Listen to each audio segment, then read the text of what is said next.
All right, Chris, tell me about your Dungeons of Dredmor character. Well, Evan, my Dungeons of Dredmor character is a tank, as in he's a melee specialist who likes to hit things and he gets hit a lot. His name is Mokboth, after the Klingon heritage of also hitting things. Lovely, lovely. So I'm kind of amused here that you're level 7 or 8, I think. I am.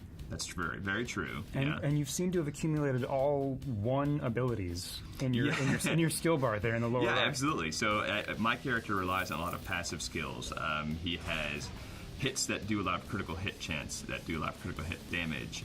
He has all these sort of passive abilities that will activate randomly, usually at once, and do like metric tons of damage. So I can take people down usually with 1 or 2 hits.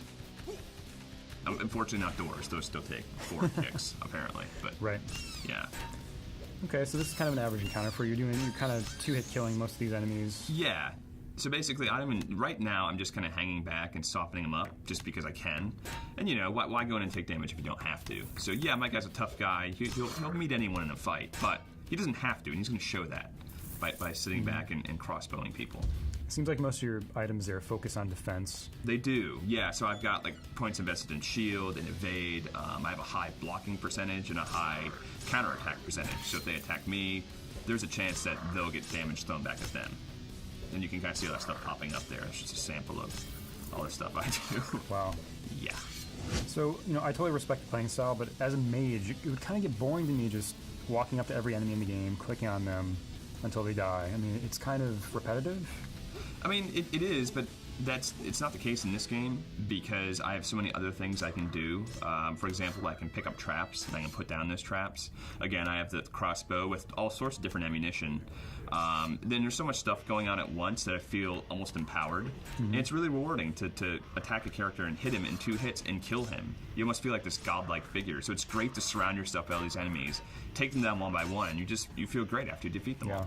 And again, there's other things you can do as well. You can actually cook steak on a grill if you find one. You can give lutefisk to the lutefisk god, which is this fish thing they have in here. Yeah, it's like a giant statue. Yeah, basically, and you tithe it, and there's a 1 in 100 chance you get a unique item. So you're always doing different things or stuff to pick up. I can craft armor, so it's never like, oh, I'm just hitting guys over and over, and that's all this game is. That's never the case.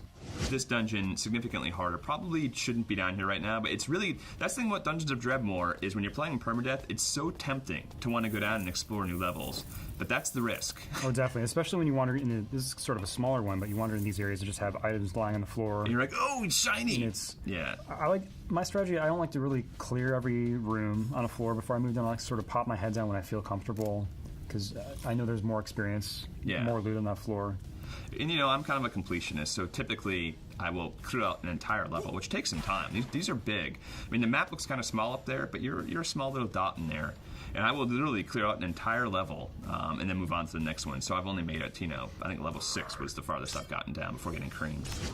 Here's what you don't want to do. We don't want to just try and deactivate a trap when you're bottlenecked and then you're surrounded by really powerful enemies, because even though I'm powerful and even though I can take a lot of damage, I can't take this. Yeah. In. Oh, yikes. Yeah. That's right there. He put the, I don't know, what if that smoke damage is down on you and you're sort of taking damage over time over top of the melee. Yeah, and I didn't want to retreat because going through that typically kills you quick, so I thought I might be able to pull it out. And no, indeed, sir, I was killed real good.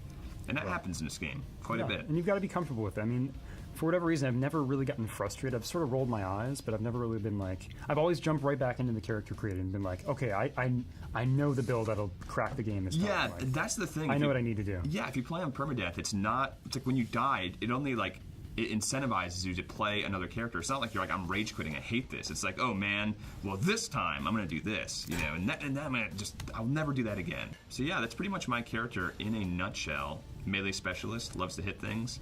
Not a lot of magic, but he's okay with that, Evan. Very good, thanks Chris. Yeah, no problem.